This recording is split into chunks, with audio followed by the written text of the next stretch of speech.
Say what again? Say what again? I dare you. I double dare you, motherfucker. Say what one more goddamn time. This film contains adult language. There are 17 swear words carefully placed throughout. Kids, can you find them?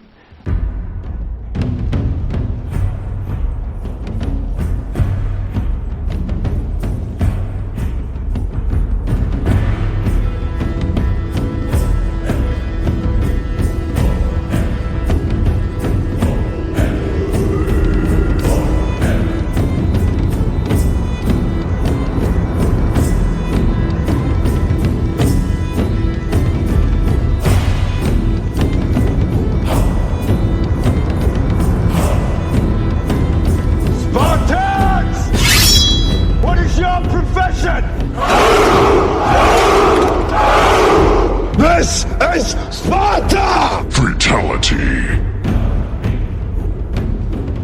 I've got so many samples from so many movies. I feel like eventually all the movie companies are going to come after me and sue me for a whole shitload of money.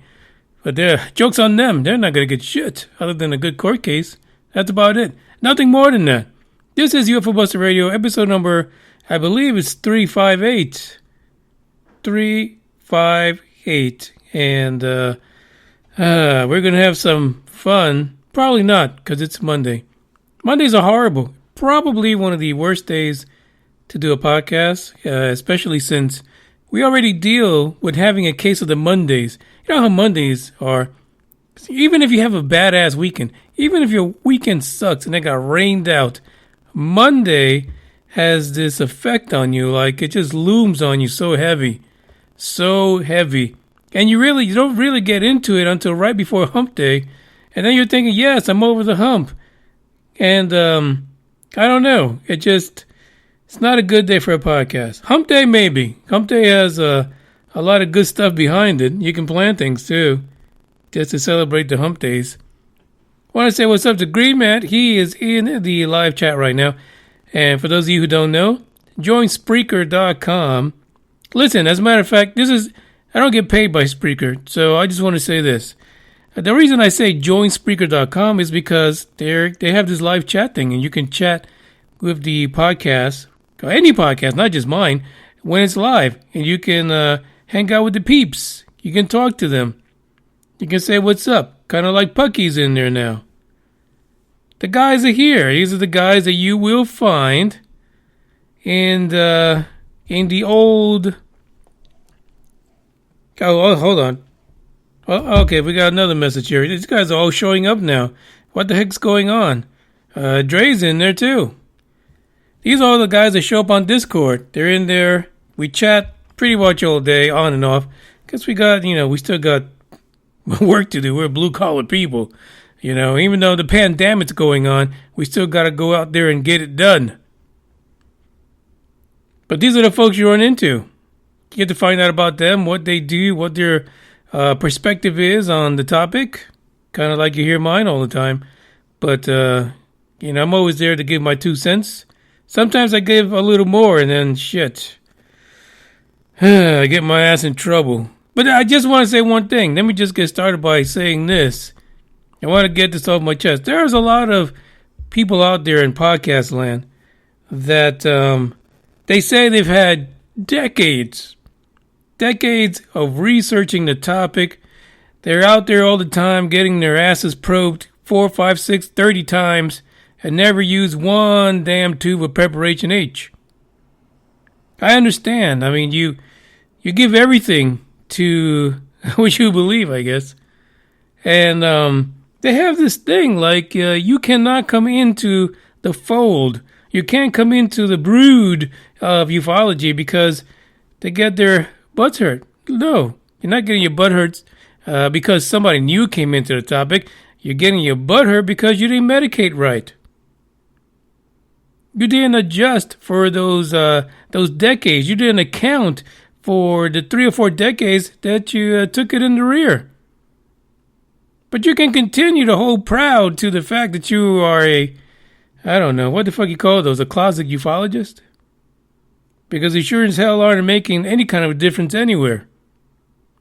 But all I'm saying is this. Let me just say this. If it's too hot in the kitchen, get the fuck out. If your decades of so-called sitting at your front porch taking a picture of Mylar balloons overqualifies you for a ufologist, then, I don't know, go become like a vet or something like that. And take care of cows. They love having a full arm up their anus. Maybe that's your job. Maybe you'll find some aliens there. That's all I'm saying, man. It just drives me insane. Like people are so... I mean, come on. You're not even getting paid for that shit. Your shitty-ass books don't even sell. Let me just be honest, and that's what I do. I'm just putting it out there. If you haven't followed the podcast yet, because some of you find it kind of funny. I find myself kind of funny sometimes, too. And Pucky got it right. Damn rubber dickers. That's all they are. That's right. Rubber dickers, that's all they do. Complain constantly. Yeah, I mean, I don't know what to do about it anymore. I try to ignore it most of the time now. Like back in the day, I used to be like, what? You know, I'll maybe shoot off a couple of comments or some emails, but it's like, why bother? They're not going to change. They are not going to change. Green Man says, yeah, the cows love the back door. That's probably the only place that they get any action anyway. I'm talking about the ufologists. Cow back doors. Fantastic. Anyway, if you enjoyed the podcast, don't forget to follow on Instagram, Twitter, YouTube, Facebook. You'll find it. You will find it for sure. But I'll find you. We're also on Spotify, iHeart, Spreaker, iTunes, blah, blah, blah. It's all over the damn place. That's all I got to say. It's everywhere. But if you want to talk live, you want to chat like the guys are doing right now in a live chat, come over to Spreaker. Get your notification in, and bada bing, bada boom, you're on here live. We got 3 things to talk about that I found in the news. It actually came out. I'm getting smart now, guys. Like, I'm on this. I'm on this research thing. Like, now I'm picking up stories that have come out in the last few hours. Now, don't get me wrong. Some of these might have been reprints, but there's shit I could do about that. But these are fresh off the press, so hopefully you guys will enjoy what I'm about to talk about. And one of them, I wish it would die. Just go away. Just leave us alone. And then the other one's like, I'm not surprised. And then the other one is like, oh, fuck it. What can you do? That's the way it goes. That's the triple threat for today. I've got my drinks handy. I hope you got yours. So let's kick off this first track and get this show on the road.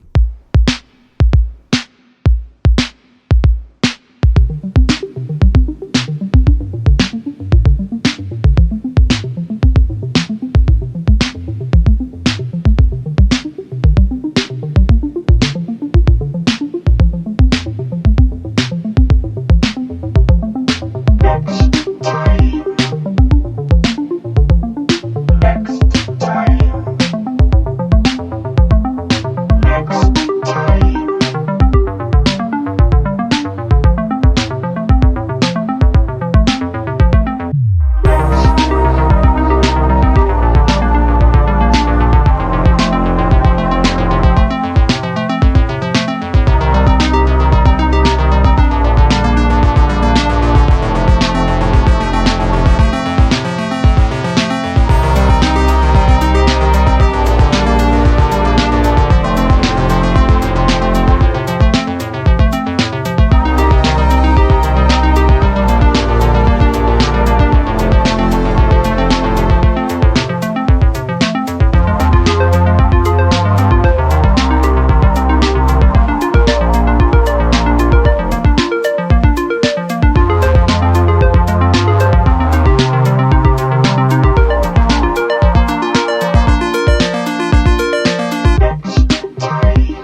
Can you imagine me at a UFO conference? Really?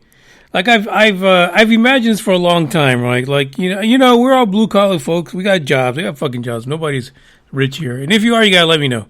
And I imagine all the time that I would retire. You know, UFO Buster Radio. Probably by that fucking time, I'd have like 3,000 episodes in the books, right? So I could retire on nothing because you don't freaking make anything on this. But I was thinking it'd be great if I can do kind of like, some of the other guys do, like Corey Good and those guys. You just go on a circuit, go on the circuit like Nick Pope can go from one conference to another. Just, I don't know, just go up there and talk some shit. But then I imagine that I would probably get thrown out like in the first 10 minutes. Like people would just boot me out. Like, we don't want to hear that shit. Boo. And just get rid of me. And there goes my career. Then what the fuck I'm going to do? Because I'd be retired by then. And some old fogey stogie somewhere just not having a fucking job. Except for podcasts. I guess I can come back by then. But there wouldn't be any podcasts then. Because old Musk is going to have everything going right into everybody's brain by then. So you wouldn't even need to podcast. You'd know everything instantly. So I don't know. It's one of those things I've been thinking about lately. When you're sitting around dealing with the pandemic. That's the way it is. So, all right, so anyway, so while Bugs was popping and locking during that song, I was trying to figure out what story should I do first, because I have them in order, but I think I need to get this one the hell out of the way first, because it drives me insane. Scientists determine how an outer space object got shaped like a blunt. That was a strategic pause. For those of you who got stuck on that last word, probably check your pockets and shit. Look around the room, see if somebody stole yours. Oumuamua, the first interstellar object discovered in our solar system, was whittled into an elongated shape by stellar tides, scientists say. Not Black and Milds. No, not anything like that. Wasn't rolled up by alien paper. No, it was the tides of stellar forces. Now, why the hell they called it a blunt, I don't know. But again, it caught the attention of the Moonraker, so I'm sure a lot of people were like, what? Space blunts? Yeah, they're probably freaked out about it. It's like, oh, shit. No, it's not that kind of a blunt. 2 years. The article says it's been almost 2 years since Oumuamua pretty much came in and took off. One of the fastest moving objects in space, according to most people at the time. So fast they really didn't have a good time to examine it, how weird it was. But these guys, 2 years later, Zhang and Lin got together and they wrote a fucking paper about it. 2 years after. Like, what? Where were you, like, when the shit was going by? Now, I'm sure they were looking at it. Yung Zhang probably was looking at it out there in the National Astronomical Observations of China Academy of Sciences. Fuck, there was one more word in there. Jeez, that's a long-ass fucking name. Yeah, come up with something like FUBAR. Give it a good acronym so we can get over it. But apparently these guys were trying to figure out what in the hell is going on. Why is this thing shaped like a blunt?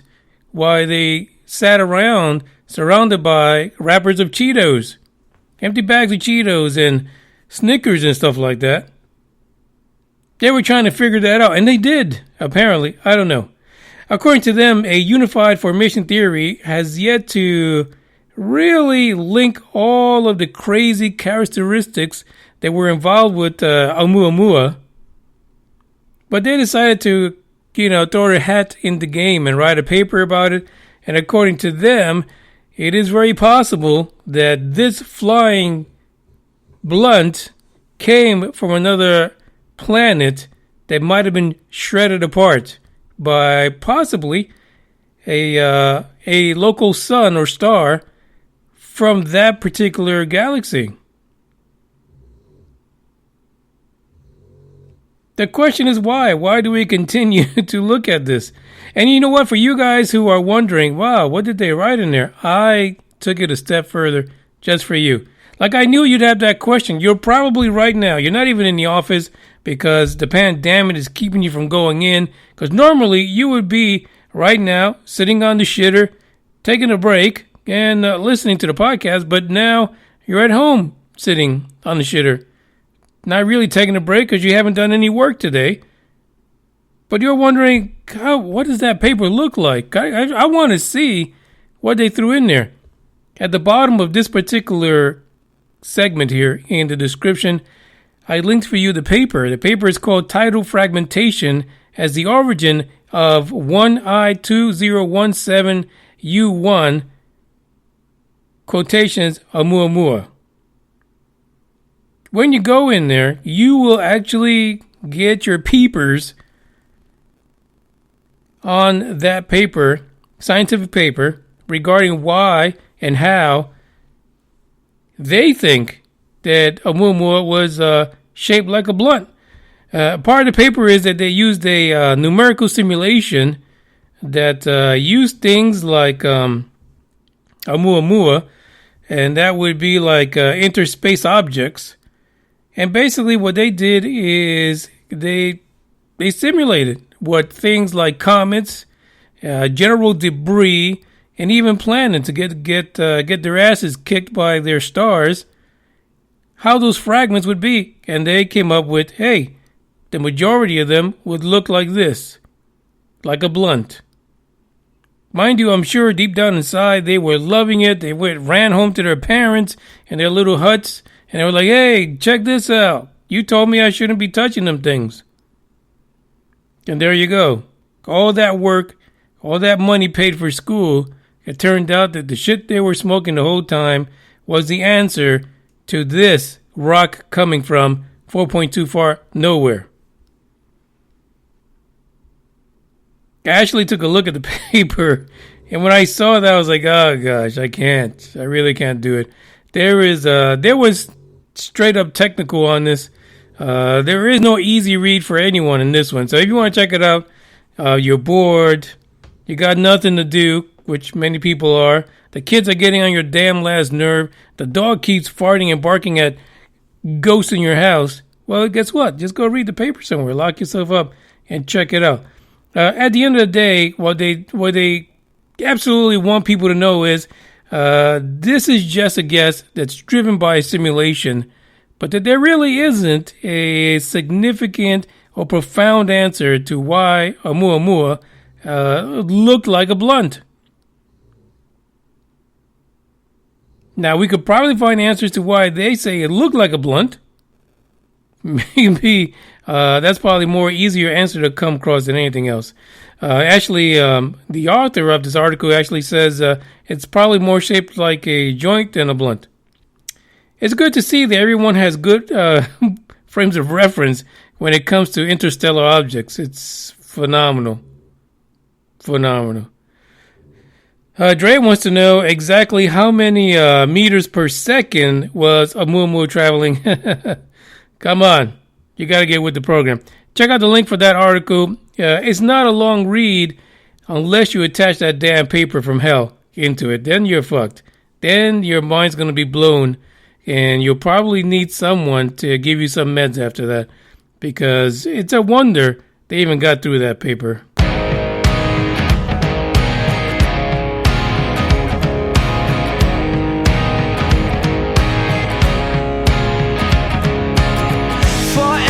Young, or am I faking? On the tip of my tongue, there's a sarcasm waiting for you.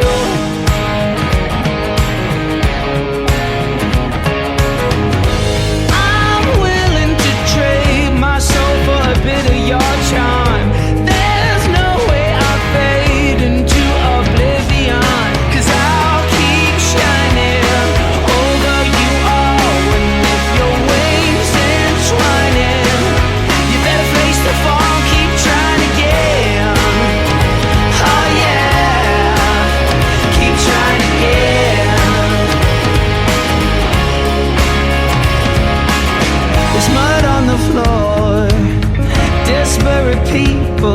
to get through the door, although the room's already crowded. But I'll keep shining over you all, and with your wings entwining, you better face the fall and keep trying again. Oh yeah, keep trying again. Zeros, everybody's trying to be heroes when all they have to say to be okay is I don't know. And keep trying again.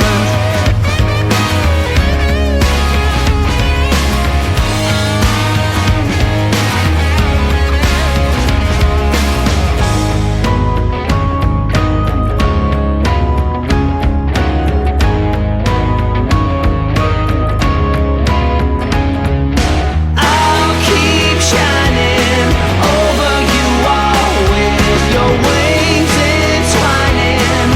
You better face the fall. Zero.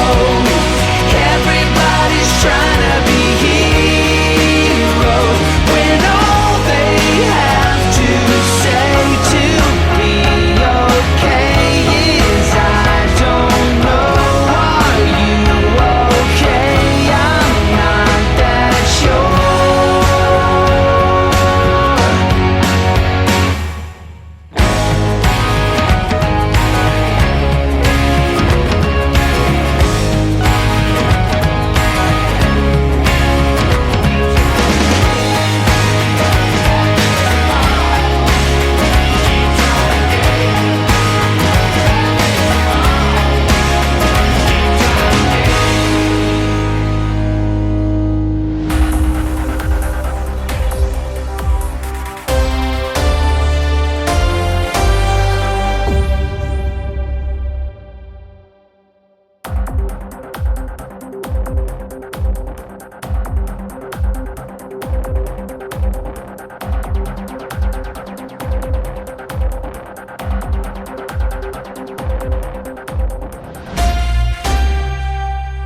Bucky says in the live chat that he's been reading a little more since he was laid off by the pandemic situation. And, you know, there's a lot of people out there who are going through this.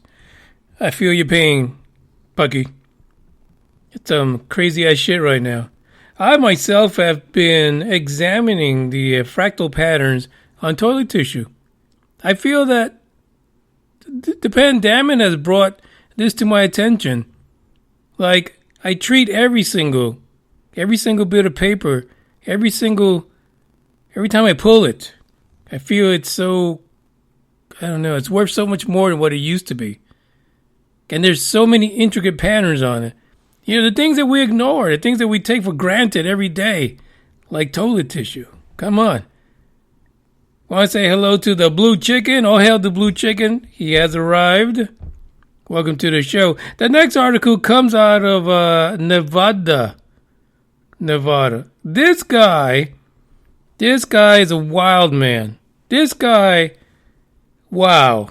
I'm talking about Gabriel Zeifman. I don't know. Maybe that's the way you say it. Who the fuck knows? I'm talking about Gabriel. Let's go with that. Gabe. Apparently, The Drive had an article a few weeks ago, or maybe last week. Who the fuck knows? About Gabriel and what he did. Gabriel decided to fly by Area 51. Yeah. Now, listen, I don't know about you guys, but you know, if someone says to you the area or the air is restricted, you should not be flying through there. If I was flying a Cessna FUBAR-51D, I would probably listen to that. Because there's no way you're going to outrun anything that comes up from that base. Zero chances. You are definitely completely fucked if they decide to come after you. But maybe because he was in a Cessna FUBAR-51D, Maybe that's why they left him alone. But what we have, because they gave no fucks about that little plane, is a significant amount of pictures. Beautiful pictures of Area 51. Like pictures like you've probably never seen before. Like how the fuck was he flying and taking these pictures, first of all? Like Gabriel, he's crazy. He's fucking nuts.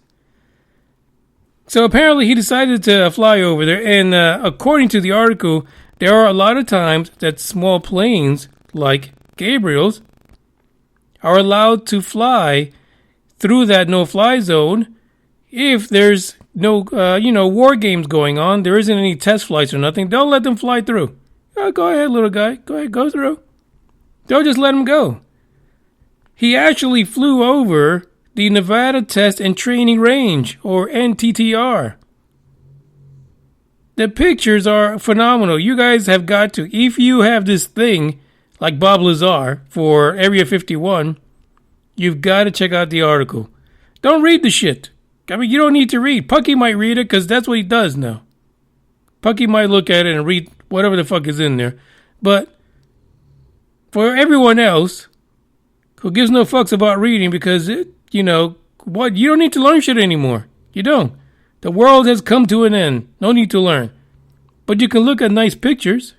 That's why we used to read comic books back in the day. Who fucking read comics? We just looked at the picture. We looked at the artwork.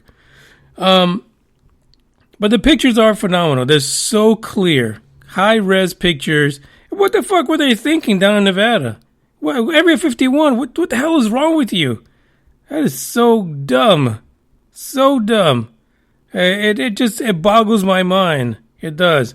Anyway, so he actually took other pictures, of course, like Area 51, the Tonopah Test Range and Airport, of course, the Nevada test site where they tested nuclear weapons back in the day. Papoose Lake, come on, who doesn't know freaking Papoose Lake? White Sands. The guy went fucking nuts. Like, how do you... I don't get it. He says it makes no sense to me, but damn. Thank you, Gabe. Those are great pictures. There was even pictures of Bob Lazar's area where he claimed that there was reverse engineering. And I'm doing bunny ears, and so is Bugs. But, what can I say? Bob Lazar, thanks to Joe Rogan, has increased his credibility. Credibility, thanks to that interview, basically. So, maybe there was shit there now. Before I was like, fucking Bob Lazar, he's fucked up in the head. Now I'm thinking, there's a good possibility that maybe there was saucers there. Who knows where they were from, but shit, maybe there was. Also, there was an area which, of course, Bob Lazar referred to as S4, which was on the side of a mountain. And again, the guy took pictures of everything. It's freaking nuts. Totally nuts. He also took pictures of good old Groom Lake. And we already said Papoose Lake. And also the area where Bob Lazar talks about that there were hangar doors. There was a hill that he referred to that had hangar doors that were camouflaged, but they were built on the side of a hill. And basically they were camouflaged to keep satellites from picking them up, the doors. How amazing is this? The guy flying in that Cessna FUBAR-51D, I mean, he put his life on the line. And who knows? He's probably done it a few fucking times. I don't even know. Maybe we need to have him fly other places now. Like, get into that Cessna and, go down South America. Get your ass over to the Antarctic and take, like Warring with you, Pareidolia Pete, and see if you guys can figure that out. Pucky says the guy's probably fucking missing now. He probably is. He's gone. Him and his FUBAR plane gone forever. Yeah, he probably is. But, so I guess after the article, the initial article, a lot of people started writing in to thedrive.com about what he did. Because, I mean, really, it's crazy. It really is. And he decided to just dump a bunch of pictures over on drive.com, and so they just printed them. Nuts. But the pictures, like I said, they're phenomenal. And if you look at the picture for this particular episode, that is one of the pictures right there for you to get your eyeballs on it now. And there's plenty more from where that came from, buddy. There is no doubt that I'm sure he's going to be on somebody's radar. And the next time he tries to fly over that fucking place, he's fucked. He's down. Yeah, they're not going to waste any time. They're going to burn that shit down. Yeah, him and the Cessna will be gone for sure. But hey, that's the way it is. It is just the pictures that drove me insane. I couldn't believe he got away with it, but you guys check it out. It is pretty cool nonetheless. Before we get to the next break, I just want to say a quick shout out to Star Joe Blackstar, who listened to the last episode. I think it was actually the episode for the Dark Horde regarding Bigfoot. And apparently he has a connection to that video of Bigfoot screaming in the woods. Yes, Starjo, we enjoyed it quite a bit. That is for sure. No doubt about it. But if you guys want to know what I'm talking about, you got to go over to the Dark Horde podcast and listen to it. Some crazy, crazy sounds from the woods.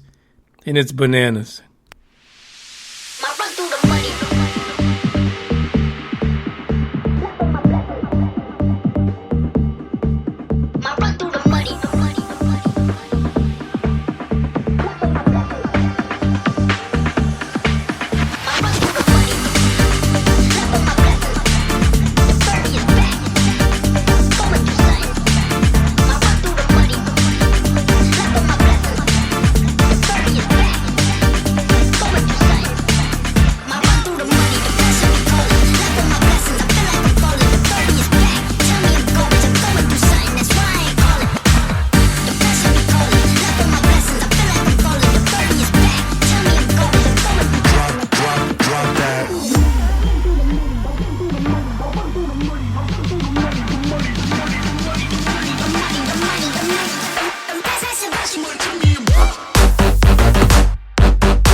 By the way, fresh off the press, Starjo says he's got another video because the wife was shooting a video as well.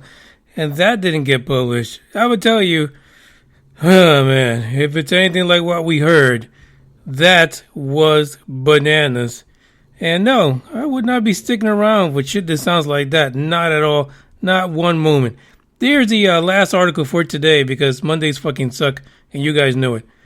The last one is scientists. Nope, that's the blunt story. For some reason I keep going back to that. The mission NASA does not want to postpone, even as if there's a pandemic, they don't give two fucks. I kind of ad-libbed that last part. So the space agency is moving forward with a historic SpaceX launch next month. Next month. And apparently that launch is not the phallus. It's not the stainless steel phallus. That's what's not going up. You know, because the Moonraker wants to go to that, right? So they're not going to launch that. That's not what they're planning on. They're not focused on that. That is what I want to see in person. But of course, the article is not about that. No. The article is about the Crew Dragon. Yeah, the Crew Dragon. Next month, they're going for it. They're going to launch those poor astronauts in the Crew Dragon. They don't care about the pandemic. As a matter of fact, the article even says that the majority of NASA's employees are working remote from home. So you're basically going to launch people and everyone's working at home from their tablets, from their Android tablets. They're not even on the mainframe anywhere. They're working from their tablets or their PDAs or little phones. But you're going to take those two astronauts, and you're going to put them on a Crew Dragon to get them up to the space station. Wow. Hot mess. Charlie Bolden, he's a retired astronaut, of course, and a NASA administrator under Barack Obama. He says he supports the agency's decision to press ahead despite the circumstances. He gives no fucks. He's probably sitting around like Al Bundy with his hand in his crotch, and every time one of the stainless steel phalluses collapses on itself, he just chuckles, right? That's what I feel Charlie's doing. I don't even know if Charlie would be doing that. He pretty much says that the sooner the U.S. ends its reliance on Russia, the better we will be. He told the person that wrote the article. But it's not about that, Charlie. Come on. It's not about that. It's not. No, Charlie. You can't say that. You need to get your hand out of your crotch. Please. It's not working. Your thoughts are elsewhere. They're not with the people that are going to be stuck in the Crew Dragon. And maybe not for long, because they'll probably be stuck all over the ground. Lori Garvner, she's also a former deputy administrator under Barack Obama. And she disagrees with Charlie Bolden. She says no. She says she's a steadfast supporter of the program. But, even though she supports it now, in her retirements, in her collecting Social Security time, she says that they're moving way ahead way too fast and should probably pull the brakes because of the pandemic and the fact that no, people have other things to focus on. They don't want to focus on what could be another tragedy. I'm sorry, but I think that's what she's saying. I'm just put it out there. You guys, I got to read between the lines sometimes. I feel like what she's saying, we're all fucked right now. We're all like stuck in our houses, and the last thing we need to do is turn on the TV and see two astronauts get blown to bits. Now, I'm not saying that I don't have any faith on the good old SpaceX guys. You gotta love Elon. You gotta love him. He's fantastic. He's great. Love his interviews. Yeah, I love when he does stuff live because it's all fucking impromptu. None of it's planned, even though he probably had the teleprompter in front of him. He just walks through the walls, man. He just does whatever comes to his mind. But that's what's going on. The article also makes a little hint that right now SpaceX is the only one in the dog race right now because Boeing couldn't even make it into fucking space last time with their shit, and they missed the target entirely. And ever since that happened, it just all went downhill. Now we're talking about saving them because they've fucked things up so bad.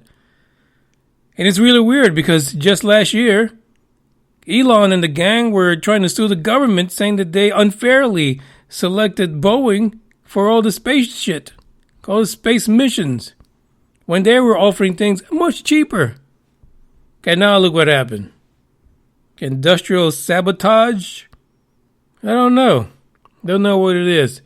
But here's the thing, and I love the story. I think it's great. And honestly, I love the space shuttle program. I really did. I thought it was one of the most fantastic things ever. Loved watching it. I lived in Florida during the last few years of it, from 05 onward. And it was fantastic to see the space shuttle take off out in Florida. It was amazing. So, yeah, I get it. I get it why people want to get back to that. They want to get back to space and move these things forward. But it's a weird thing that you're going to stick these two space jockeys into this little tin can and shoot them up when right now it turns out that they've even stopped building the rocket that's supposed to go to the moon. They stopped all planning, all construction, all of that. It's all done. They've stopped it altogether because of the pandemic. Me as an astronaut right now, I'd have zero fucks and zero faith in SpaceX being able to get me to the damn ISS. And not only that, fuck, whoever's coming back down, shit, you better pack an extra parachute, because I don't even know that you're going to hit the ground in one piece either. I don't know. It's all fucking crazy, I think. It's nuts. I mean, but hey, I guess the show must go on, right? You got to get your money where you can. And apparently, money talks. Like Dre is saying, money talks. And the fact is that the U.S. pays Russia way too much money to get into those damn Soyuz capsules. It's too much. Hitching a ride should be free, as a matter of fact. So where the fuck the Russians get that from? If it's free, damn it, hitch a ride. Maybe if we all put only female astronauts, they'd all get on there for free. I don't know. It's just bananas. But, there you go. That's what it is. Blue Chicken says the pandemic is going to the moon. The pandemic could end up on the ISS. I would imagine that these astronauts will be under complete quarantine conditions. They will not be able to do anything outside of a bubble. They will be in that bubble indefinitely until this thing takes off. I'm pretty sure of it. I mean, they just had a report yesterday that the pandemic can spread up to 13 feet and can live on shoes. Are you serious? Fucking crazy. Freaking nuts. Could you imagine if one of them were to sneeze during the takeoff on the way up? I mean, I'd choke the other guy out. Just choke him out. Do something. Don't get pandemitized. It's a new word for us. I think it's great. Those are the stories for today. Like I said, it's Monday. What else can you do? But I'm glad that I was able to find these stories, and now we know what to expect for May. There potentially could be a historical launch from SpaceX on the Crew Dragon, or there could be some fireworks a little early. I don't know. I'm 50-50 on it. You guys decide. What do you think? Do you think SpaceX is going to make it up to the ISS? Are they going to fail like Boeing? Are we going to see some horrific scenes in May? It's just scary as hell to me. It's hard to say, man. I love SpaceX, but damn. They're just blowing shit up. They're just testing how the things fall apart. That's really what it is. They're not even trying to get into space. They don't give no fucks anymore. No fucks at all. For the record.